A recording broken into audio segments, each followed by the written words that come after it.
महिलाओं के शोषण की प्रयोगशाला है भोजपुरी इंडस्ट्री। आकांक्षा दुबे की मौत की सच्चाई हैरान कर देगी। माफियाओं की तरह भोजपुरी सुपरस्टार के बीच अदावत। आकांक्षा दुबे की मौत वर्चस्व की लड़ाई में हुई। 10 शब्दों से कैसे हो जाती है अरबों की कमाई। संगीत के नाम पर कीचड़ की सप्लाई करते हैं सुपरस्टार।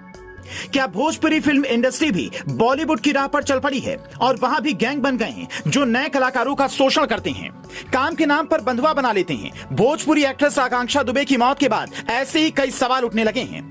आकांक्षा दुबे की मां ने सिंगर समर सिंह और उनके भाई संजय सिंह पर आकांक्षा को प्रताड़ित करने का आरोप लगाया है। उनका कहना है कि वो किसी और के साथ काम नहीं करने देता था और उसके करोड़ों रुपए दबाए बैठा था। लेकिन क्या ये एक आकांक्षा दुबे का ही मामला है या फिर भोजपुरी इंडस्ट्री में भी गैंग बने हैं जो आकांक्षा दुबे जैसे एक्ट्रेसेस को लील रहे हैं। सुशांत सिंह राजपूत के साथ भी शायद यही हुआ था। उन्हें इतना दबाया गया कि जीवन मुश्किल लगने लगा, फिर भी वो आत्महत्या कही गई और इसे भी शायद आत्महत्या कह दिया जाए। लेकिन क्या ये सच है? आकांक्षा दुबे के दिमाग में जो चल रहा था उसकी जांच कौन और कैसे करेगा? आखिरी इंस्टाग्राम लाइव में बिना कुछ बोले रोने वाली आकांक्षा बहुत कुछ कह गई। ये भोजपुरी इंडस्ट्री का ऐसा सच है जो अभी तक आम जनता से दूर था, लेकिन आज कलाई खुल जाएगी। आप बताइए, रानी चटर्जी मनोज तिवारी के अलावा किसी और के साथ ज्यादा काम क्यों नहीं कर पाई?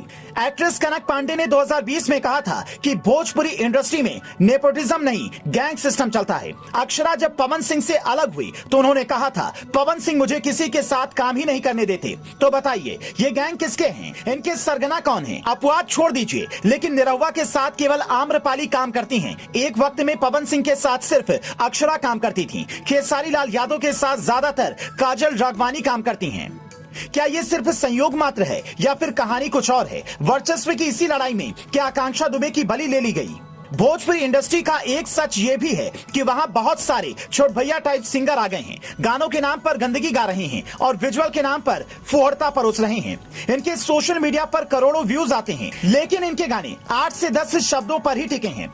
इनका कोई गाना बिना घाघरा चोली लहंगा पेटीकोट सामान जीजा देवर और भौजाई के पूरा नहीं होता।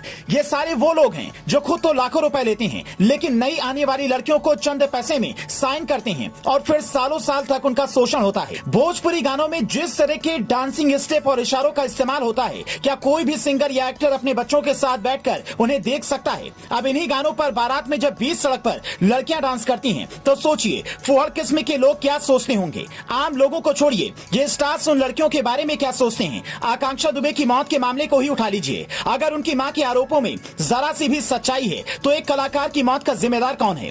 कोई एक सिंगर या फिर पूरा गैंग सिस्टम जिसने समाज में गानों के नाम पर फुहड़ता को जन्म दिया और इंडस्ट्री के नाम पर गैंग बना दिया?